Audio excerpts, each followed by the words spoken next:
we mentioned, the beards are growing around here, and every week, health reporter Rose Beltz is in the studio to talk about different men's health issues. And today, a specialist from Spokane Urology is here to talk about a common procedure he sees in his practice. Good morning. Good morning, guys, and thank you. So before we move on a little bit, right, so we are talking about men's health all month, right? Yep. So thank you so much for coming in this morning and talking about a common procedure that you see with your patients, Dr. Dieter. Certainly, yeah.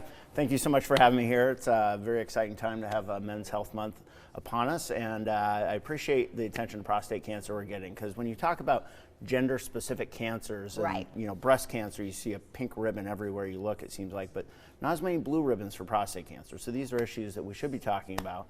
Today we're going to be talking about vasectomy, a common procedure. About 500,000 of these are done yearly in the U.S., and at Spokane Urology we do about 400 a year. Wow. Okay. And just because of where the procedure is and what it entails, it tends to generate a lot of questions. So happy to talk with you today. No, thank you. And because a lot of men don't like to talk about it, so which is really important. So before we go further, I know there's a lot of talk of what it is, so like a lot of misconceptions of what it actually is. So if you could just briefly explain the procedure. Sure, it's a procedure that you don't have to go to the hospital for. It's done in a clinic. Usually takes about 10 to 15 minutes. Okay. We use lidocaine, so it's a pinch and a burn, not like unlike a numbing at the medicine? dentist. Yeah, like same thing the dentist would use.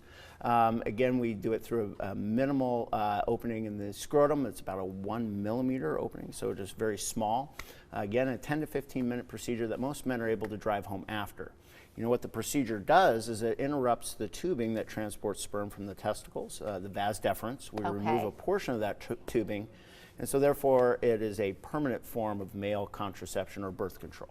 Okay, so you're saying permanent. So I was going to say, so it's pretty effective. So how effective?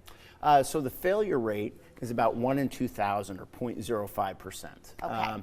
You know, when you compare that to other forms of contraception out there, such as oral contraception pills, that failure rate can be as high as 9% in some studies, or for men like a condom, that failure rate can be as high as 16%. So 0.05% looks pretty good in that context. So are there any risks to the procedure, and who's a good candidate for it? Sure. So the risks, you know, with any surgical procedure, there is risk of bleeding.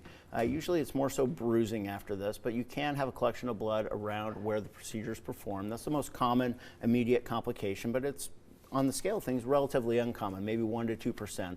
And we do take a lot of steps to help prevent that with our patients. And a lot of that goes to education.